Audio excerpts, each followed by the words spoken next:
Bonjour à tous et bienvenue sur la chaîne Hélios Guidance. Je vous propose la guidance sentimentale, relationnelle et affective des Verseaux pour le mois de janvier 2025. Alors ce tirage, il est prometteur, vous allez voir, on a transpiré à grosses gouttes à un certain moment, mais la fin est plutôt prometteuse et même très sympathique. Je vais vous laisser découvrir ça, mais avant, vous en avez l'habitude, je vais vous demander de vous abonner si ce n'est pas encore fait, parce que c'est ainsi qu'on fait grandir la chaîne et que je peux continuer à vous proposer ces guidances. Et merci de liker, commenter et partager ces vidéos parce qu'ainsi elles ont un meilleur référencement et donc elles sont un peu plus vues. Merci à vous pour le soutien à la chaîne et je vous laisse tout de suite regarder votre tirage.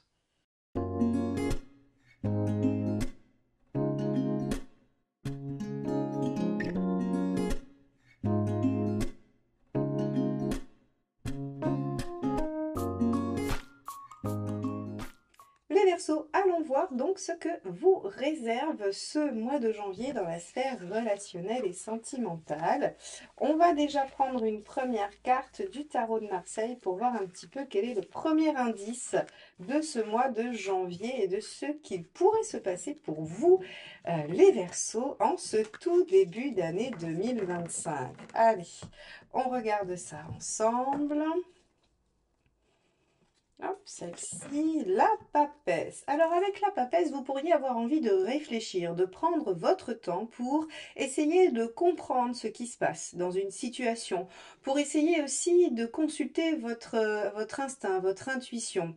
Vous pourriez aussi avoir envie de garder certains secrets, certaines choses secrètes. Alors, on va tout de suite aller voir comment cette papesse va se manifester dans votre tirage relationnel. Alors, on va commencer par vous, mes chers Verseaux, et regarder quel est votre état d'esprit en ce début d'année 2025. Alors, hop, bah, ça sera celle-ci qui s'est éjectée littéralement du jeu, donc je crois qu'elle voulait venir. On est sur du 5 de bâton. Et oui, c'est assez logique avec ce que je viens de vous dire, puisque le 5 de bâton, c'est le conflit intérieur, c'est le oui mais. Je voudrais, mais je ne peux pas, ou mais il y a ça ou cela, et j'hésite entre telle et telle chose. Le 5 de bâton, c'est vraiment cette notion d'être en conflit intérieurement. Il y a deux parts de vous qui ne sont pas d'accord. Si jamais c'était pas une tension intérieure, le 5 de bâton peut être aussi un conflit avec quelqu'un, peut aussi nous parler d'un désaccord avec une personne de votre entourage. En l'occurrence, pour un tirage relationnel, c'est tout à fait à propos. Donc, mes chers Verseaux, soit il y a un dilemme que vous n'arrivez pas à résoudre à l'intérieur de vous, ou bien il y a un désaccord manifeste avec quelqu'un avec qui vous n'arrivez pas à tomber d'accord. Bien, on va regarder quelle est votre envie sur ce mois de janvier.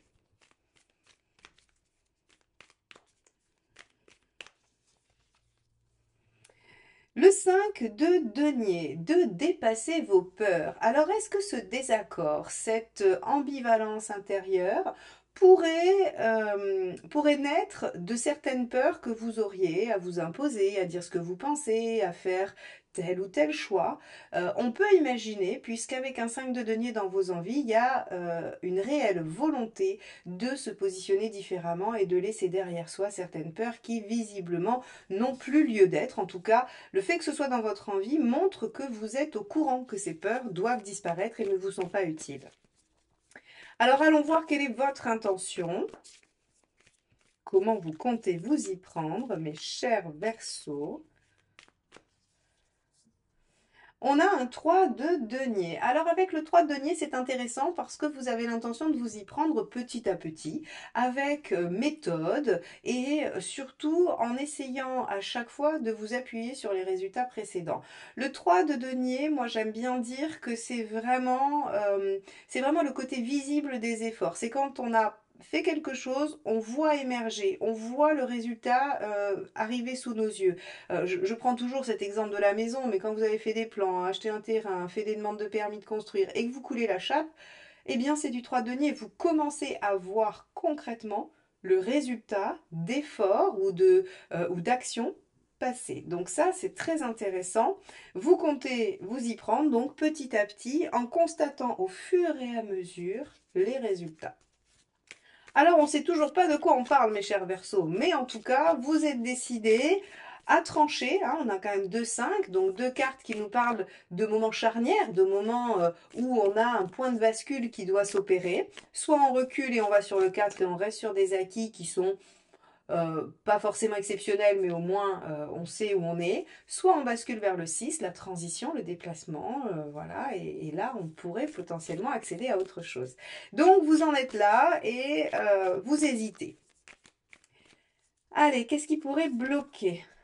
La Lune, eh oui, alors la Lune, c'est une carte extrêmement vaste, hein. Cette Lune, cette carte 18, elle est abyssale. Donc, quand vous la tirez dans un jeu, hein, c'est très compliqué de savoir de quoi elle parle avec exactitude. En tout cas, la certitude, c'est que ce qui pourrait bloquer, c'est votre émotion, c'est ce que vous ressentez, c'est aussi les fantasmes, les idées reçues, tout ce qui se passe à l'intérieur de vous. C'est une carte très très intériorisée qui va vous parler de votre monde fantasmatique, intérieur, inconscient. Et donc, en fait, si vous voulez, ici, tout ce qui pourrait poser problème, c'est tout ce qui n'est pas concret, tout ce qui n'est pas matérialisable, tout ce qui n'est pas vérifiable. Alors, ça va bien avec le 5 de denier, effectivement. Vous voulez vous débarrasser de vos peurs et ce qui pourrait vous poser problème, c'est justement cet inconscient qui lui résiste et garde ses peurs comme un moyen de défense, comme un moyen de peut-être vous protéger alors que vous savez pertinemment que pour avancer, il faut s'en débarrasser.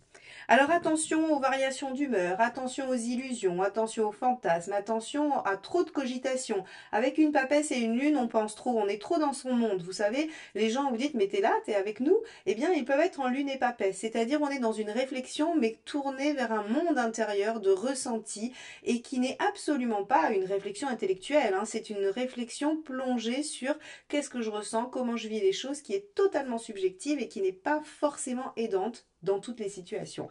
C'est une vraie richesse pour la créativité, mais par contre, quand on doit se positionner avec du bâton et du denier, c'est pas très aidant. C'est pour ça qu'on trouve cette carte ici. Allez, on va regarder quel est le conseil pour vous, mes chers Verseaux. Quel est le conseil? La reine de bâton. Et oui, la reine de bâton, alors dans un premier temps, elle dialogue, elle discute, elle dit les choses, elle est capable de s'exprimer avec une belle assertivité en prenant bien en compte l'autre et en même temps, elle a cette capacité à savoir ce qu'elle veut. Donc là, vous voyez, vous allez probablement osciller entre une période de doute intense où vous allez être probablement un peu perdu et noyé dans vos ressentis et la nécessité de savoir ce que vous voulez et de l'affirmer, de l'exiger avec ce 5 de bâton et avec ce 5 de denier. Lâchez vos peurs pour défendre ce en quoi vous croyez, hein, défendre votre point de vue, voir les résultats s'édifier peu à peu et lutter contre les émotions négatives ou les peurs ou l'inconscient qui pourraient être entravants et être dans une forme d'affirmation et de reconnaissance aussi, hein. La reine de bâton, elle veut de la reconnaissance, elle veut être entendue. Allez, qu'est-ce qu'il vaut mieux éviter de faire?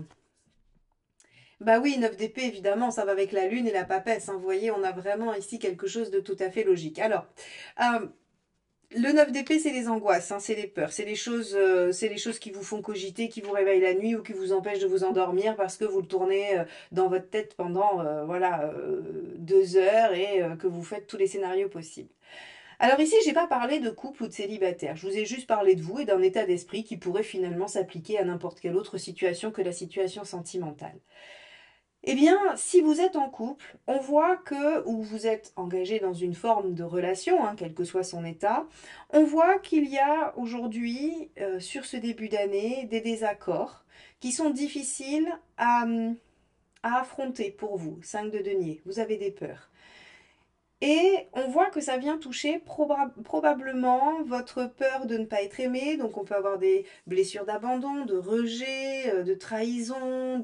On peut avoir toutes sortes de blessures affectives ici qui vont être mis en exergue par cette situation. Ici, on vous dit clairement qu'il ne faut pas vous laisser happer par cet inconscient, même si c'est très très difficile, et ça je suis en totale empathie avec vous, c'est très difficile de ne pas se faire absorber par la lune, elle est très puissante, elle peut parfois se laisser confondre avec notre intellect, notre réflexion, on peut être convaincu que c'est un raisonnement purement logique alors que c'est la lune qui a produit ce scénario complètement farfelu. Donc c'est très difficile de ne pas se laisser happer par la lune, mais la reine de bâton vous aide ou vous guide sur le fait de faire la liste de vos vos besoins essentiels et de les exiger dans une relation. Ce qui vous permettrait de lâcher vos peurs et de voir petit à petit le fruit de vos efforts et de votre affirmation finalement. Si vous n'êtes pas en couple et que vous êtes célibataire, eh bien ici il pourrait y avoir en vous un dilemme qui vous pousse à vouloir peut-être reconstruire une nouvelle relation et en même temps à rester seul. La papesse se pose la question. La papesse est assez intériorisée, elle est assez solitaire finalement et elle espère comprendre les enjeux. Là, ici les enjeux sont vos peurs de tomber sur quelqu'un qui ne vous respectera pas, qui ne vous aimera pas, avec qui ce ne sera pas réciproque, quelqu'un qui ne vous convient pas. En fait, c'est la peur de souffrir émotionnellement qui vous empêcherait potentiellement de vous ouvrir. Ce que vous dit ce tirage, c'est que vous pouvez y aller petit à petit, étape par étape, ne pas trop ouvrir, ne pas trop engager, et juste vous ouvrir à l'autre et garder votre posture de reine de bâton en étant à peu près certain et certaine de ce dont vous avez besoin. On va aller voir ce qu'il y a en face de vous parce que ça peut éventuellement nous donner des indications. On va regarder, donc pour les célibataires, c'est la personne qui est en train de venir vers vous, celle que vous allez prochainement rencontrer. Pour les autres, c'est la personne à qui vous pensez ou avec qui vous êtes. Allez, quel est son état d'esprit ?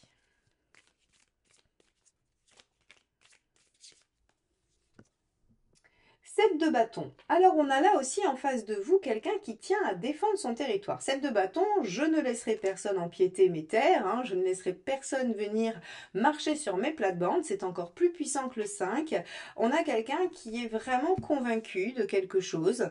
Alors, on va avoir besoin des autres cartes pour savoir de quoi est convaincue cette personne. Est-ce que c'est que vous n'obtiendrez pas gain de cause? Est-ce que c'est de ses propres besoins? Ou est-ce que c'est que la relation doit être sauvée? On va regarder tout de suite. Alors, quelle est l'envie de la personne en face de vous? Le chariot. Ah, intéressant. On a quand même quelqu'un qui a envie d'avancer, qui a envie de dépasser les obstacles, qui a envie de réussir.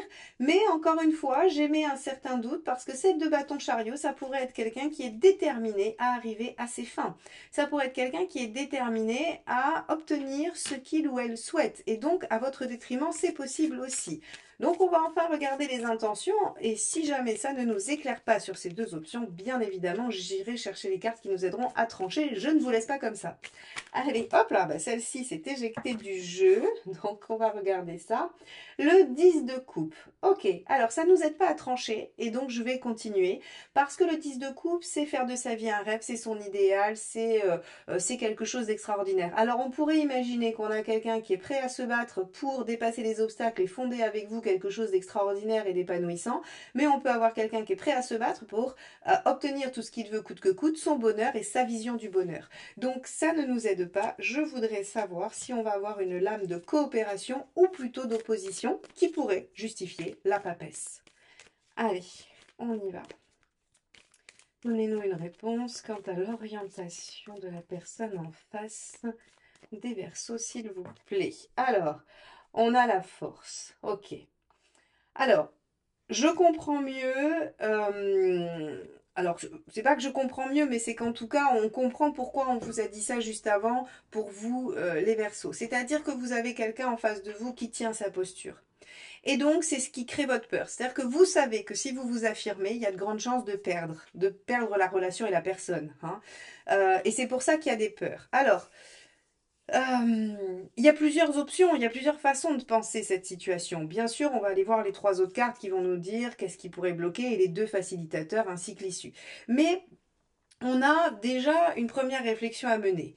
Est-ce que dans cette relation, si le fait d'imposer vos besoins, des besoins essentiels, hein, qui ne sont pas des caprices, bien évidemment, juste ce dont vous avez besoin pour vous sentir bien, heureux ou heureuse, compris, entendu. Est-ce qu'une relation qui ne permet pas ça est une relation épanouissante? C'est une première question. Je vous laisserai répondre à chacune des questions que je pose, bien évidemment, parce que ce n'est pas moi qui ai la réponse pour vous.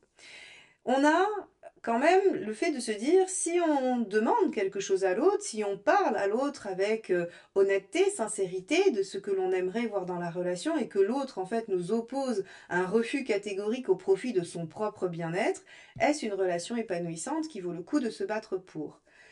C'est vraiment une question que je me pose parce qu'ici on voit que vous êtes plutôt dans la peur de vous imposer, la peur de faire le mauvais choix, les inquiétudes, les angoisses, les réouvertures de blessures. Et en face, on a quelqu'un de très solide, de très fermé. La force, c'est je tiens, hein, je maîtrise la situation. Donc là, pour moi, on est vraiment plutôt sur quelqu'un qui essaye de maintenir sa posture et vous réfléchissez à comment changer ça et en obtenant quand même malgré tout satisfaction. Alors on va regarder ce qui pourrait bloquer et surtout on ira voir les deux facilitateurs parce que c'est ça qui va vous aider. La roue de fortune. J'ai l'impression qu'en face, on a quelqu'un qui avance coûte que coûte. C'est qui même me suivent en face, hein. Alors, je ne sais pas si vous avez un bélier ou un lion en face de vous, ou en tout cas quelqu'un qui a beaucoup de signes de feu peut-être, hein. C'est pas, le signe solaire ne suffit pas à définir une personnalité, mais en tout cas, on a quelque chose en face, quelqu'un, pardon, euh, d'extrêmement déterminé, d'extrêmement fier, me semble-t-il, et qui n'est pas vraiment prêt à faire des concessions et des compromis. Alors allons voir, est-ce que je me trompe? On va regarder les deux facilitateurs. Est-ce qu'au contraire, le compromis peut être une voie de sortie? Le monde. Non, l'ouverture. Ah, intéressant.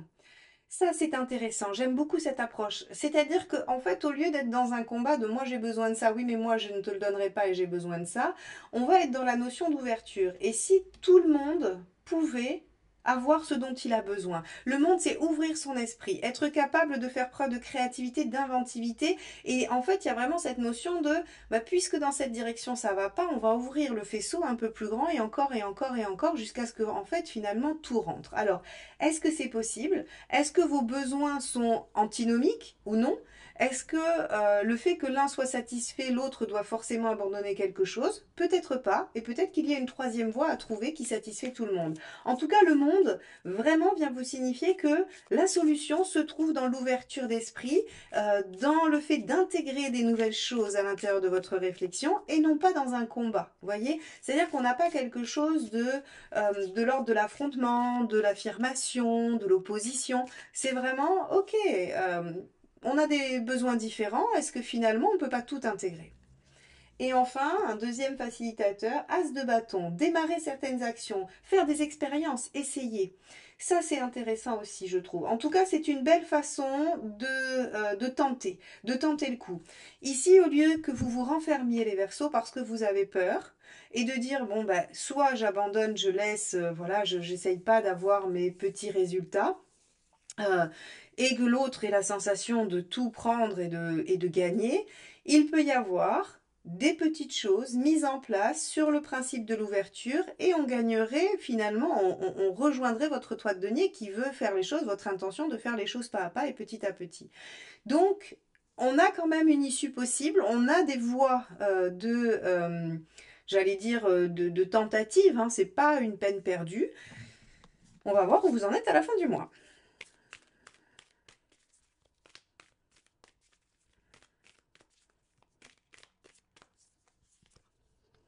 Le chariot, magnifique.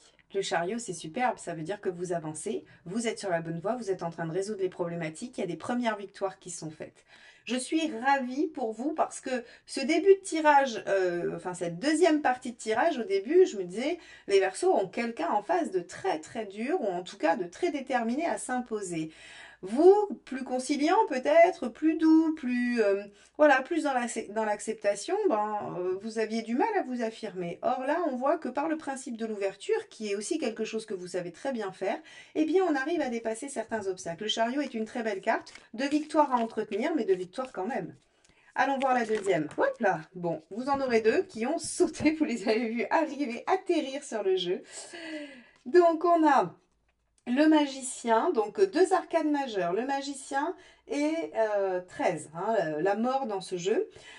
Donc on a un renouveau radicalement différent, ou si on le dit comme ça, on a une fin pour un renouveau. De toute façon, ne vous inquiétez pas, le battleur avec l'arcane 13, c'est un changement radical et prometteur. Donc on n'est pas du tout sur quelque chose qui devrait être compliqué, surtout qu'on avait le chariot juste avant.